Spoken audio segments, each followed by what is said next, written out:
Okay, real talk.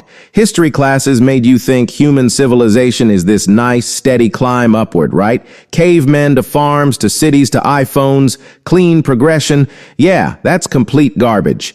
The reality, humanity keeps building these insanely advanced societies, and then they just poof, gone. Like someone hit the delete button on an entire civilization. And I'm not talking about some tiny village.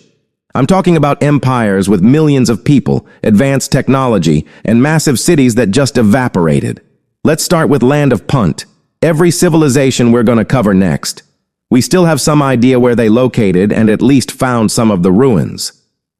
But this one, we can't even agree on which continent it was on. Ancient Egyptians talked about Punt like it was Middle Earth, the land of the gods.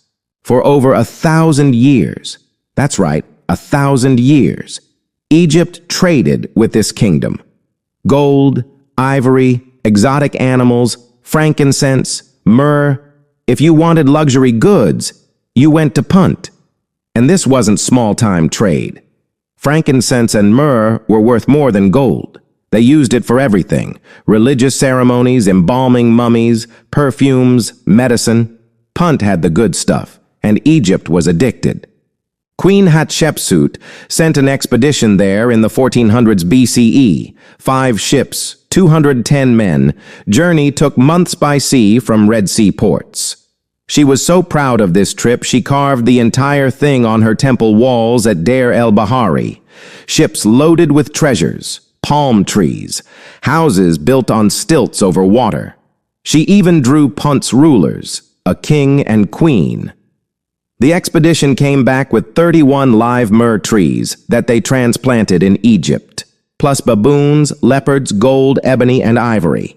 This was the ancient equivalent of a Mars mission. It took years to organize and was a massive flex of Egyptian power. Egyptians wrote about Punt for centuries, draw detailed pictures, described the journey, listed what they traded. So where was it? No. Idea. Somalia, Eritrea, Yemen, Arabia. Scholars have been arguing for over a century. They've done genetic studies on mummified baboons trying to trace where they came from. Results point to Eritrea, Ethiopia region. They've searched for over 150 years. 0 archaeological evidence found. Not one confirmed ruin. Not one inscription. Nothing. An entire kingdom that traded with Egypt for centuries, documented trade for over 1,000 years, just vanished without leaving a single confirmed ruin. That's not normal. That's like if Canada disappeared and in 1,000 years, nobody could prove it existed. Egypt knew exactly where it was. They went there repeatedly, and somehow, we lost it completely. The next civilization is the Nabateans. This civilization was basically hustlers. They figured out how to get filthy rich in the middle of a desert where nothing should be able to survive. You've probably seen Petra, that stunning red rock city carved into cliffs in Jordan. It's been in Indiana Jones, every travel documentary, and National Geographic specials. Absolutely jaw-dropping. But here's what nobody tells you. The people who built it completely vanished from history, and they were running one of the most profitable operations in the ancient world. The Nabateans emerged around 300 BCE and basically became the FedEx of the ancient world. Every trade route between Arabia and the Mediterranean, they controlled it. Spices, silk, incense. If you wanted anything moved through the desert, you paid the Nabateans a 25% tax on your entire cargo. But here's their real genius: water. In the middle of one of the most brutal deserts on Earth, they built over 30 dams and 200 cisterns that could capture rainfall and store it for an entire year. They used hydraulic cement, waterproof concrete that still works today, 2,000 years later. They carved channels into rock to prevent flash floods. They sustained 30,000 plus people where nobody should be able to live. And those monuments? The Treasury, that iconic building from Indiana Jones, is 40 meters tall, carved entirely from solid rock. They created 600 plus tombs carved into cliff faces. Basically, Nabatean civilization was thriving. Oh, and their society was surprisingly progressive. Women could own property, inherit wealth, and divorce. Not common in the ancient world. Then Rome shows up. Trade routes start shifting direction. A massive earthquake in 363 CE destroyed much of their water system, the thing that made desert life possible. Within 200 years, the population drops from 30,000 plus to nearly zero. By medieval times, locals didn't even know Petra existed. Europeans thought it was a myth until a Swiss explorer rediscovered it in 1812. Here's what's disturbing. They controlled the desert economy for over 600 years and left basically zero written records. We don't really understand their language. We barely know their religion. Their daily life is a mystery. It's like if Jeff Bezos built Amazon, made it the most successful company on the planet, and then deleted every trace of himself from history. No emails, no documents, just empty warehouses in the desert. One generation, they're taxing every caravan through Arabia. A few generations later, it's like they never existed at all. Next is Indus Valley Civilization. Here is quick question. What's the most advanced ancient civilization you learned about in school? Egypt with the pyramids? Mesopotamia with writing? Maybe Greece or Rome? Yeah, they left out the big one. And it's not because it was small or unimportant. It's because we literally forgot it existed for 4,000 years. Let me introduce you to the Indus Valley Civilization. Around 2600 BCE, while most of humanity is still figuring out basic farming, there's this civilization in modern-day India and Pakistan that's building cities that look like they came from the future. We're talking Harappa and Mohenjo-Daro, proper metropolises with 40,000 plus people each. Streets laid out in perfect grids aligned to cardinal directions like someone used a compass and city planning software. Underground drainage systems running beneath every street. Standardized bricks made in exact 4:2.1 ratios across the entire civilization, meaning someone 1,000 miles away was using the exact same measurements. Oh, and they had working toilets in their houses with running water 4,000 years ago. Let me put this in perspective. While your ancestors in Europe were probably using a hole in the ground or just on the ground, Indus Valley people were sitting on actual toilets connected to covered sewage drains that flowed under the streets. They had public baths. The Great Bath at Mohenjo-Daro was 12 meters by 7 meters with waterproof lining. This wasn't a small civilization either.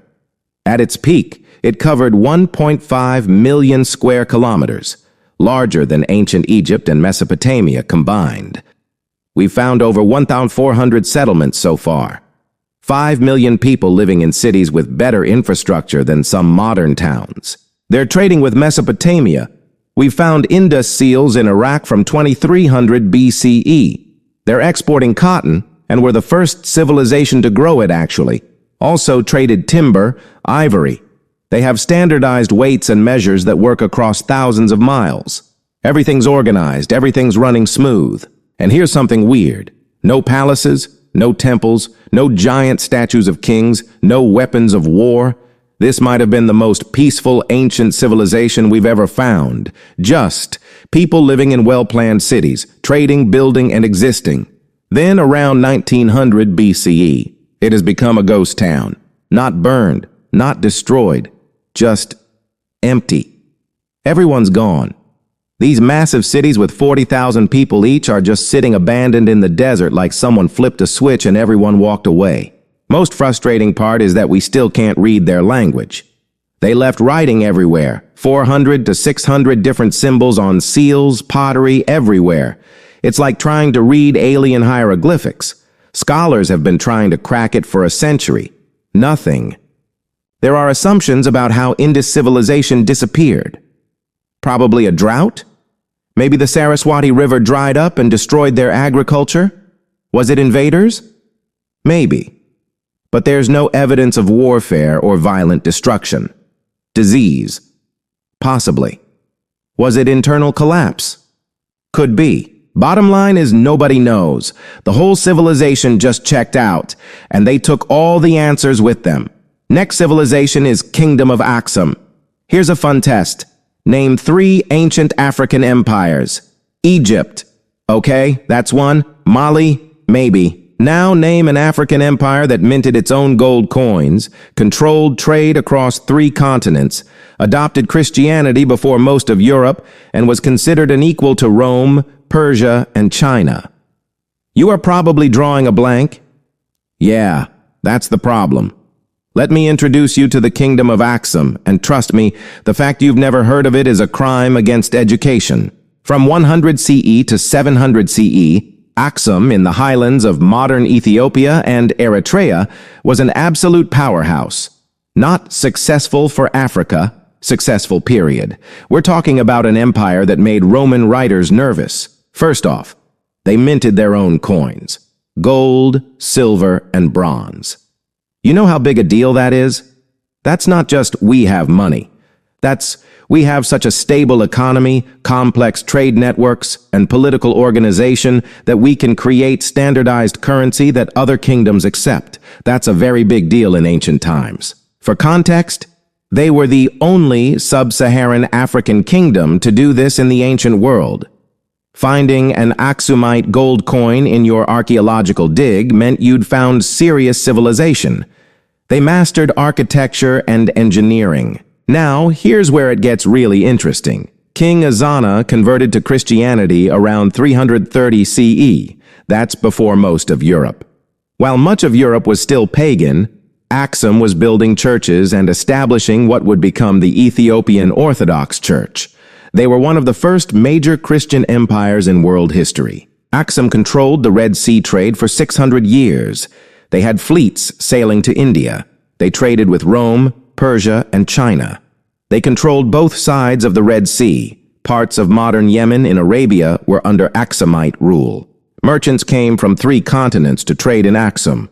Ivory, gold, exotic animals, incense, enslaved people. If it moved through East Africa, Axum got a cut. They were the economic hub connecting Africa, the Middle East, and Asia. A Roman writer in the 3rd century listed the 4 greatest kingdoms in the world: Rome, Persia, China, and Axum. Not Axum for an African kingdom, just Axum, as an equal. So what happened? The 7th century brought Islam, and the game changed completely. Islamic expansion redirected trade routes, cutting Axum off from Mediterranean ports they'd relied on for centuries. Their economic lifeline, Red Sea trade, got strangled. Then environmental collapse hit. They deforested the region for fuel and farming. Soil exhaustion made agriculture harder. Reduced rainfall from climate shifts didn't help. The land that sustained millions started failing. By the 10th century, the capital moved south. Old Axum, the great trading hub, the Christian empire, the kingdom that minted gold coins, was abandoned. An empire that rivaled Rome became a ghost, remembered only through weathered stone monuments and legends about a hidden ark. Here's what's crazy about this civilization. Most people can name 5 Roman emperors but have never heard of Axum. They were contemporaries. They traded with each other. Roman sources mention Axum as an equal. But one got forgotten, while the other got every History Channel documentary ever made. That's not just history being lost. That's history being erased. Next civilization is the Hittites.